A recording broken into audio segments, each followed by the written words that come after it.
నమస్తే, welcome to RTV. Peddi trailer release అయిన తర్వాత బిజినెస్లో ఎటువంటి చేంజెస్ వచ్చినాయి? మరి పెద్ది ఇప్పుడు సింగిల్ స్క్రీన్స్కి ఆడియన్స్ని రప్పించగలదా? పెద్ది మీద ఎక్స్పెక్టేషన్స్ ఎంతవరకు ఈ ట్రైలర్ చూసిన తర్వాత పెరిగాయి అన్నీ కూడా అడిగి తెలుసుకుందాం. మనతో పాటు ప్రొడ్యూసర్ నట్టికుమార్ గారు ఉన్నారు. సార్ నమస్తే. ట్రైలర్ ఎలా అనిపించింది? ఈ ట్రైలర్ బిజినెస్లో ఏమైనా చేంజెస్ తీసుకొచ్చిందా? ట్రైలర్ కంటే బిజినెస్ ముందే అయిపోయింది. Business already sold out, areas అంతా కూడా క్లోజ్ అయిపోయింది. ట్రైలర్కి బిజినెస్కి సంబంధం లేదు. ట్రైలర్ నేను 4:56 నిమిషాలకు వచ్చింది. 4:56 నిమిషాలకు ట్రైలర్ వచ్చేటప్పటికి సినిమా 10 రెట్లు హైప్ వచ్చింది. 10 రెట్లు హైప్ వచ్చింది. దాంట్లో రామ్ చరణ్ గారి కష్టం కనబడుతుంది. రామ్ చరణ్ గారు ఆ సినిమా మీద కష్టపడిన కష్టం కనబడుతుంది. బుచ్చిబాబు డైరెక్షన్లో ఆ కష్టం కనబడుతుంది. దాంట్లో సెంటిమెంట్ ఉంది. మొత్తం టోటల్గా ఉప్పున కనబడుతుంది. ఉప్పున ఏదైతే కనబడిందో రూపం కనబడుతుంది. రంగస్థలం ఊహ కనబడుతుంది. ఇది ఏది మీరు ఎన్ని చూసుకున్నా సబ్జెక్ట్ ఎత్తుకోవడమే సబ్జెక్ట్, ఎక్స్ట్రాడినరీ సబ్జెక్ట్. సబ్జెక్ట్ అది అంటే అది అందరూ కూడా ఆ ట్రాకులు చేయలేరు, ఆ సబ్జెక్ట్ని ట్రాకులు చేయలేరు. అలా దాంట్లో మీకు ట్రైలర్లో చాలామంది కొంతమంది అంటే యాంటీ ఉంటారు కదా. ఇప్పుడు కొంతమంది యాంటీ ఉన్న వాళ్ళు ఏం చెప్తున్నారు, ట్రైలర్ చాలా తక్కువ ఉంది, ఎక్స్పెక్ట్ చేస్తున్నారు. అంటే ఇదేం సినిమానా? ట్రైలర్లో ఏం చెప్పారో కొంతమంది చెప్తున్నారు. ట్రైలర్లో అభిమానించే వాళ్ళకి మాకు ఇష్టం ఉంది, మీకు ఇష్టం లేదు, అలా కొంతమంది మిక్స్డ్ టాక్ వస్తుంది, అది ఇది అంటున్నారు. ఇది మొత్తం టోటల్గా రంగస్థలం మీద 10 రెట్లు హిట్ అవుతుంది. నెంబర్ 1. రెండోది అంటే నేను ఆ రోజు ఫస్ట్ నుంచి నేను 6 నెలల నుంచి చెప్పుకొస్తాను. ఈరోజు ఏం కొత్తగా చెప్పట్లే మీకు. మళ్ళీ ట్రైలర్ రిలీజ్ అయిన తర్వాత కూడా చెప్తున్నా, ప్రతి క్యారెక్టరు నా భూతం నా భవిష్యత్తు, ప్రతి సీను నా భూతం నా భవిష్యత్తు. అంటే రామ్ చరణ్ కష్టం కనబడుతుంది ఇక్కడ. అందుకనే రామ్ చరణ్ గారు ఆ కష్టం కోసమైనా సరే ఆయన సుఖపడి సింపుల్గా వచ్చి కార్వెన్లో కూర్చొని యాక్ట్ చేయలే. మామూలుగా చెట్టు కింద కూర్చొని కుర్చీ మీద వేసుకొని బూడిద వస్తూ ఉంటే మొత్తం టోటల్గా మట్టి వస్తూ ఉంటే ఆ మట్టి అంతా ఆగరించైనా సరే ఒక కసితో సినిమా చేసిన వ్యక్తే రామ్ చరణ్. అంతే తప్ప ఇదేదో మొత్తం టోటల్గా మనం ఒకరోజు షూటింగ్ చేసి 2 రోజులు షూటింగ్ చేసి టిప్ టాప్గా తయారై చేయలేదు షూటింగు. సినిమాకి ఎలా ప్రేమించాలో, సినిమాని ఏ విధంగా చెయ్యాలో డైరెక్టర్ ఏం చెప్పారో డైరెక్టర్గా అంతకన్నా పర్ఫార్మెన్స్ ఎక్కువ చేసి దాన్ని మొత్తం ఒక కసితో ఎలాగైనా హిట్ కొట్టాలి, అభిమానులకు పెద్ద హిట్ ఇవ్వాలి, రంగస్థలం కంటే పెద్ద హిట్ ఇవ్వాలి అని ఒక ఆలోచనతో చేసిన సినిమానే ఈ సినిమా. బుచ్చిబాబు గారి డైరెక్షన్లో ఈ సినిమాని వస్తుంది కనుక. ఇంకొకటి చాలామంది ఏమంటున్నారు, ఏదో మొత్తం టోటల్గా ట్రైలర్ హైప్ తక్కువ ఉంది, ఇదేదో సినిమా హైప్ తక్కువ ఉన్నట్టు చెప్తున్నారు. ట్రైలర్ అనేది మనం ఒక చిన్న ఎంట్రీ మాత్రమే. ట్రైలర్లో మనం ఇప్పుడు సూపర్ అని ఎక్కడికో తీసుకెళ్లే బదులు ట్రైలర్లో కొంత చూపిస్తారు. ఆ కొంతని మనం డిసైడ్ చేయలేం కదా. సినిమా చూడండి, థియేటర్ కాడికి వచ్చి చూడండి. థియేటర్కి వచ్చిన తర్వాత నేను మళ్ళా చెప్తున్నా, ఇది ప్రజల్లో హైప్ ఉంది, జనాల్లో హైప్ ఉంది. యాంటీ ఫ్యాన్స్ దీన్ని కొంచెం ప్రయత్నాలు చేయడానికి నిన్నటి నుంచి ప్రయత్నం చేస్తున్నారు, కానీ వాళ్ళకి వర్కౌట్ కావట్లా, సక్సెస్ కావట్లా. 63 మిలియన్స్ వెళ్ళింది అంటే ఎందుకు వెళ్ళింది? అంటే యాంటీ ఫ్యాన్స్ చూసి వెళ్ళిందా? అభిమానించే వాళ్ళు చూసి వెళ్ళిందా? అందుకే చిరంజీవి గారి ఫ్యామిలీ మీద కొంతమందికి కోపం ఉంది, చిరంజీవి గారి ఫ్యామిలీ మీద కొంతమందికి కసి ఉంది, చిరంజీవి గారి ఫ్యామిలీ మీద కొంతమందికి ఆ ఫ్యామిలీ మొత్తం టోటల్గా క్రికెట్ టీం లాగా ఎంత పెద్ద ఫ్యామిలీ మొత్తం అందరూ హిట్లే. తమ్ముడు డిప్యూటీ సీఎం, చిరంజీవి గారు మొత్తం టోటల్ మెగాస్టారు, ఇక్కడ కొడుకు చూస్తే మొత్తం టోటల్ పవర్ స్టారు, ఇంకో మా మేనల్లుడు చూస్తే టాప్ స్టారు. కనుక ఏంటి చిరంజీవి గారిని ఎవరు ఏమీ కొట్టలేరా అన్న ఒక ఫీలింగు కొంతమందికి ఉంది. కొంతమందికి వాళ్ళు ఊహించుకొని ఇలా బతకడమే తప్ప మెగా ఫ్యామిలీ ఎప్పుడు ఆ పైకే ఉంటుంది, అక్కడికే ఉంటుంది, కిందకి తగ్గదు. అది గుర్తుపెట్టుకోవాలి. ఎందుకంటే ప్రతిసారి నేను చెప్తున్నా, మీరు థియేటర్లో ఆపుదామన్నా లేకపోతే థియేటర్ల కోసం గేమ్ ఆడుదామన్నా, అంటే థియేటర్ల విషయంలో మీరు ఇంతకు ముందు కూడా చెప్పారు పెద్దిని టార్గెట్ చేస్తున్నారు అని చెప్పేసి.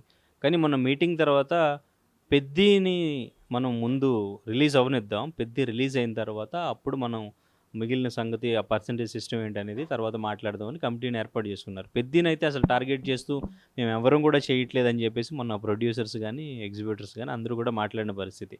సో మరి ఇప్పుడు పెద్దిని నిజంగానే టార్గెట్ చేసినట్టు అంటారా? ఇప్పుడు సింగిల్ స్క్రీన్స్‌కి ఆడియన్స్ వచ్చే ఛాన్స్ ఉందా? ఎందుకంటే ఇప్పుడు అంతా కూడా ఆర్థిక సంక్షోభం రాబోతుంది. అన్నీ కూడా పొదుపు చేసుకోవాలి అన్నట్టుగానే పొలిటీషియన్స్ చెప్పడం, మొన్న మోడీ గారు చెప్పడం. ఇప్పుడు అందరూ కూడా అదే జాగ్రత్త పడుతున్న సిట్యుయేషన్స్‌లో మళ్ళీ ఇప్పుడు టికెట్ రేట్స్ అనేవి కూడా పెంచుతారు అంటున్నారు. మరి ఈ టికెట్ రేట్స్ పెంచడం ఇటువంటి సిట్యుయేషన్స్ జరిగితే ఆడియన్స్ థియేటర్స్‌కి వస్తారా? పెద్ది సినిమా, ఆ సినిమా కోసం వెయిటింగ్ ఉన్నారు జనాలు.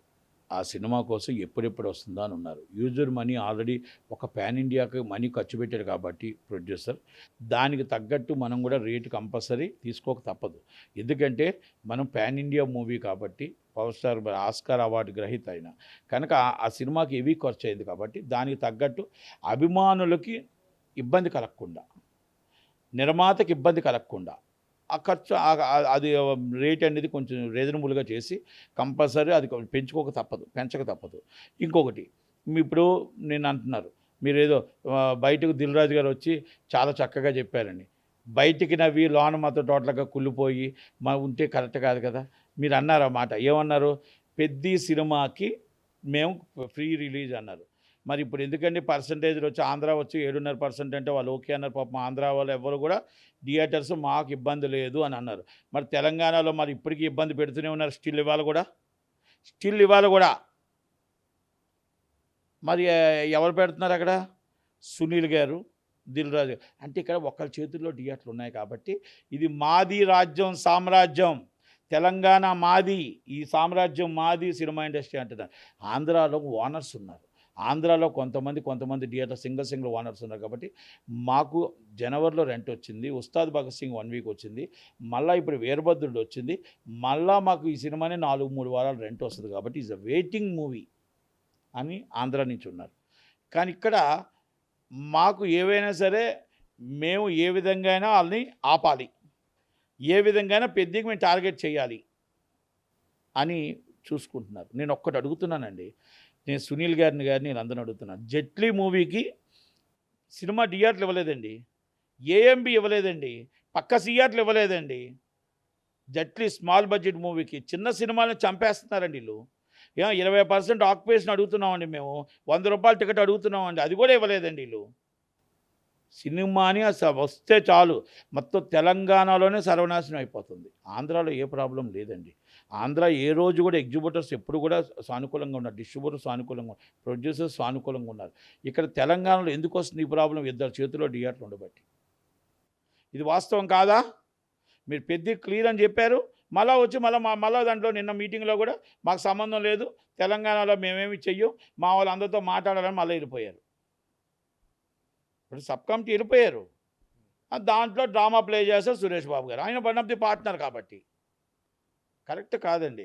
మీరు నిర్మాతని ఆలోచించండి, నిర్మాత పరిస్థితి ఆలోచించండి. 7.5% ఇస్తే 8 కోట్లు తేడా వస్తుంది. ఏది రేట్లు పెరిగే దాని మీద. మీరు పర్సంటేజ్ సిస్టంలో జనవరి 30, 2027 మీరు దాని ప్రకారం ఎంత పర్సంటేజ్ ఇవ్వాలి, ఎంత వస్తుంది, అవన్నీ కూడా ఆలోచించి నిర్ణయం తీసుకొని కూర్చొని చేయమని అంటున్నాం. ఇప్పటికీ మేమే పర్సంటేజ్ సిస్టమ్ వద్దని చెప్పట్లే. చేసే ముందు పర్సంటేజ్ సిస్టమ్ చేసే ముందు సబ్ కమిటీ మాకు single show 2.5 show must and shoot ఇవ్వాలి. ఈసారి మాకు 20% ఆక్యుపేషన్ ఇవ్వాలి, 100 రూపాయలు టికెట్ ఉండాలి, 50 రూపాయలు తినుబండారాలు ఉండాలి. చిన్న సినిమా బతకాలి అంటే చిరంజీవి గారి సినిమా, మా సినిమా 2 సినిమాలు 300 రూపాయలు టికెట్ పెడితే ఆడదు. అందుకే మేము 80% మీరు చేసుకోండి, 20% ఆక్యుపేషన్ మాకు ఇవ్వండి. ఆ సీట్లు ఇప్పుడు ఖాళీగానే ఉంటాయి. 20% మీరు కావాలంటే ఐమాక్స్లో చూసుకోండి. మీరు ఎప్పుడు అంటే 20% ఆ 20% మాకు పడిమంటున్నాం మేము. కనుక మీరు పెద్ద సినిమా బతకాలి, పెద్ద సినిమా రేట్లు రావాలి, చిన్న సినిమా బతకాలి, మాకు 2.5 షో రావాలి. ఇదంతా సబ్ కమిటీ డిసైడ్ చేయాలి. మీరేదో మళ్ళీ ఈసారి మసిబుసి మారడికాయ చేసి 2019 సంవత్సరాల నుంచి పడుతున్న నరకాన్ని విముక్తి చేస్తారా, లేదు ఇప్పుడు కూడా మాకు షాక్ చూపించి మీరు పెద్దలంతా చేసుకొని వెళ్ళిపోతారా అనేది నిర్ణయం మీ మీద వదిలేస్తున్నాం. ఒకవేళ అదే జరిగితే మాత్రం ఏది అమలు జరగదు. ఎట్టి పరిస్థితుల్లో ఛాంబర్లో కూర్చోవలసిందే. మొత్తం చిన్న సినిమా నిర్మాతలందరూ కూర్చుంటాం, అయ్యేదాకా కదిలే ప్రసక్తే లేదు. అయ్యేదాకా కదిలే ప్రసక్తి కూడా లేదు. ఎందుకంటే ఓపిక నశించిపోయింది. వాళ్ళు అంటున్నారు ఎగ్జిబిట్లో మాకు ఓపిక లేదండి అని. మాకుండాలి ఓపిక. ఆ శుక్రవారం నాడు వస్తే పుస్తులతో తాకట్టు పెట్టి చేసి నానా బాధలు పెడుతుంటే సినిమా షో పడకపోతే ఆ డబ్బులు రోజుకు నాశనం అవుతుంది. ఆశాజీవులు ఆ చిన్న సినిమా హిట్ అవుద్ది అని 10 సినిమాలు వారానికి పోతుంటే బాధపడుతూ ఉంటే వీళ్ళు షో వేయకుండా ఎంజాయ్ చేస్తూ ఉంటే మా డబ్బు పోతూ ఉంటే మాకు ఎంత బాధ అనిపిస్తుందో చిన్న సినిమా నిర్మాతకి మాకు తెలుసు. అందుకే మేము మల్టీప్లెక్స్ అడుగుతున్నాం. మేమేం ఆస్తులు అడగట్లా. 20% ఆక్యుపేషన్ అనేది ఇందిరాగాంధీ గారు ఇచ్చిన హక్కు. మేము హక్కును అడుగుతున్నాం. 50 రూపాయలు తినుబండారాలు పెట్టమంటున్నాం. మీరు 500 రూపాయలు పెడితే అవ్వదు, 50 రూపాయలే తినుబండారాలు పెట్టాలా? అది మేము అడుగుతున్నాం. మీ కనుక మరి దాన్ని మీరు చెయ్యండి. చిన్న సినిమా నేను బతకాలా. ఎగ్జిబిట్లో కూడా మీరు అన్ని సినిమాలు వేయండి. మా సినిమా వేయండి, ఆ సినిమాలు వేయండి. మేము పెద్దవాళ్ళది ఎప్పుడు వ్యతిరేకం కాదు. పెద్దవాళ్ళు ఇప్పుడు ఉన్న ప్రకారం చేసుకోండి. అంతేగాని మీరు వాళ్ళని పెద్దవాళ్ళందరినీ మీరు కూర్చోబెట్టి టార్గెట్ చేయడం కరెక్ట్ కాదు. పెద్ద సినిమా టార్గెట్ చేయడం కరెక్ట్ కాదు. మీరు శాశ్వత పరిష్కారం తీసుకోండి. శాశ్వతంగా పరిష్కారం కూర్చోండి.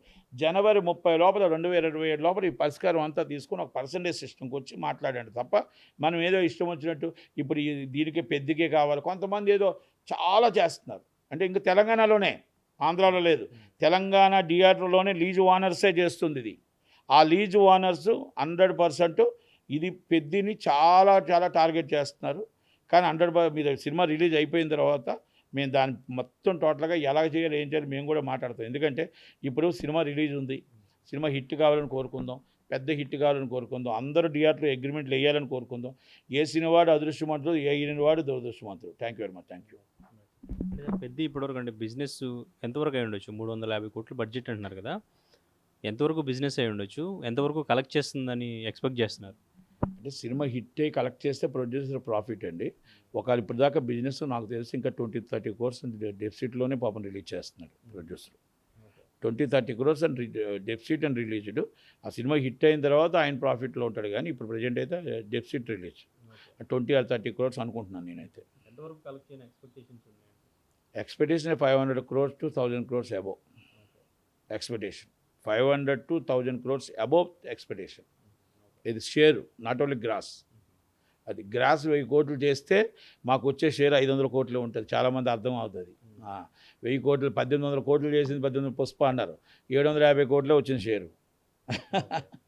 అది అందుకనే చాలామందికి తెలియదు. రెంటలు తీయాలి, దాంట్లో ట్యాక్స్ తీయాలి, అన్నీ తీసేస్తే ఏముండదు ప్రొడ్యూసర్కి.